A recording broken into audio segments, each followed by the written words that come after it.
Los creadores del Tiny Desk nunca hubieran imaginado lo influyente que sería su idea y cómo podrían llegar a cambiar la carrera de un artista de la noche a la mañana. Una pequeña anécdota acá: antes de su Tiny Desk, Catriel y Paco Amorós estaban promocionando su disco Baño María. En Bogotá acababan de tocar en un venue de más o menos 1200 personas y su disco parecía no despegar de la forma que esperaban. Después de haber firmado con Sony su primer contrato discográfico con una major y haber lanzado su música más comercial hasta la fecha, utilizando códigos o el lenguaje de la música más popular del momento en el ambiente latino.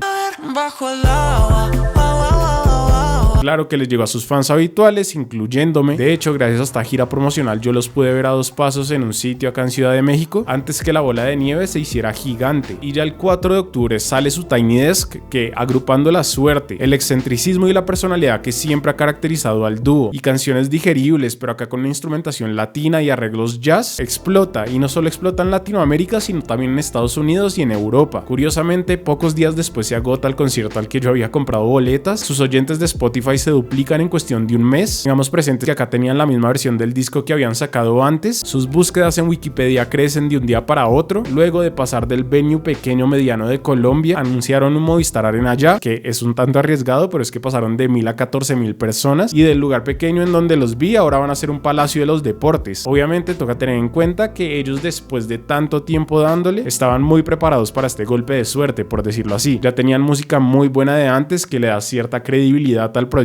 estaban curtidos en tarima y pues Catriel es un multiinstrumentista muy talentoso. El caso es que ellos son uno de los tantos ejemplos a los que el Tiny Desk les ha cambiado la vida, no solo en cuanto a popularidad, sino en términos de validación, y ya van a ver por qué. Pero ¿qué es lo que hizo que estas sesiones se hicieran tan reconocidas? ¿Fue de la noche a la mañana? ¿Fue por un artista? ¿Cómo surgió la idea y por qué? Van a ver que es bien interesante. Pero antes de seguir, este video está patrocinado por Skillshare. Como les he comentado antes, pueden usar la plataforma para aprender infinidad de cosas que entiendo que se pueden encontrar en tutoriales en otros lugares, pero hay cierta facilidad cuando todo el contenido está organizado y estructurado en un mismo lugar, además de ser dictado por personas expertas. Como es usual, las primeras 500 personas que vayan al enlace o usen este código QR tienen 20% de descuento para un año completo en Skillshare. Hay clases sobre música, animación, mercadeo, negocios, etcétera, etcétera. Tienen 7 días gratis y 30 de satisfacción. Si no les gusta, se les devuelve el dinero. Y yo ahora estoy aprendiendo un poco de modelado 3D porque aparentemente no me puedo quedar quieto con un hobby, así que estoy viendo este curso que se llama Autodesk Fusion para principiantes. Para quienes no saben, yo estudié diseño industrial, pero hace mucho no aplicaba nada al respecto. La plataforma se va actualizando en cuanto a temáticas, entonces ya hay cosas sobre inteligencia artificial, claramente sobre creación de contenidos, y eso es lo suyo si va más por ese lado. Enlace en la descripción.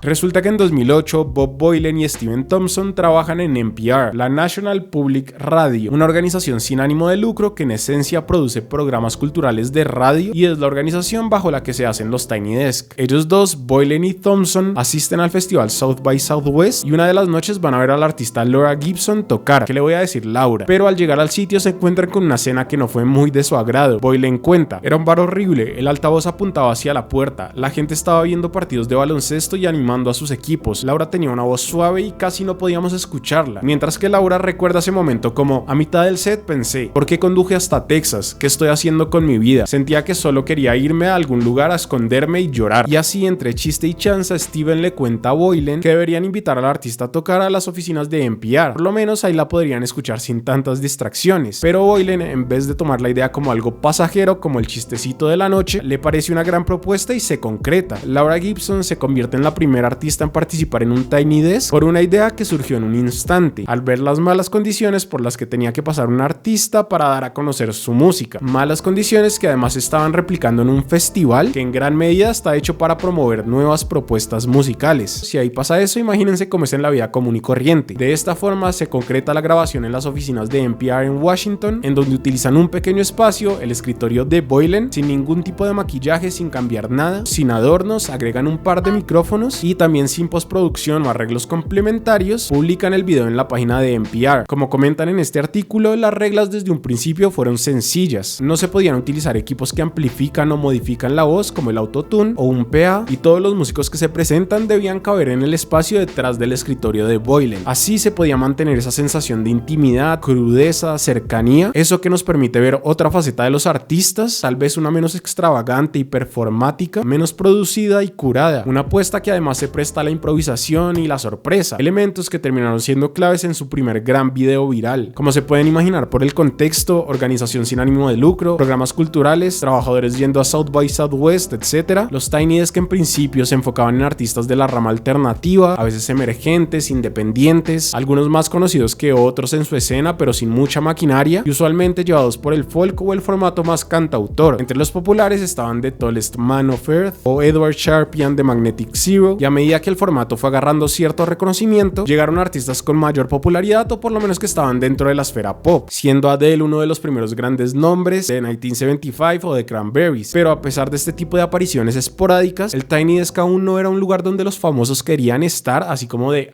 porque tampoco era un lugar del que todo el mundo estaba pendiente. Se mantenía como un espacio al que acudían quienes les gustaba descubrir nueva música. Esa esencia en parte sigue vigente. Y tampoco había mucha cabida para el rap o géneros latinos. Pero la cosa da un giro después de una sesión. Hubo un Tiny Desk que agarró al equipo en improviso, que marcó casi que un antes y un después, y fue gracias a T-Pain. Sí, el rapero T-Pain. Contexto: durante los 2000, si bien el autotune ya empezaba a ser una herramienta conocida que Cher explotó en uno de sus hits, el artista que más popularidad gana por usarlo es T-Pain, por usarlo de forma repetida, tanto así que se volvió casi que un meme. T-Pain era la cara del autotune, no había T-Pain sin autotune, así como nadie pensaba el autotune sin T-Pain. Y esto hizo que muchas personas cuestionaran el talento del artista. Popularmente se decía que no sabía cantar, que el autotune ya era parte de su ser, que no tenía con qué y por eso acudía a esta herramienta. En la industria musical él mismo cuenta que empezó a sentirse incómodo porque estaba perdiendo credibilidad como artista, mientras que él sabía que tenía mucho talento y que el autotune era una decisión de estilo, estilística y no una herramienta para maquillar su voz. Así llega su presentación en el Tiny Desk, en donde únicamente acompañado de un piano y sin ningún efecto vocal hace esto.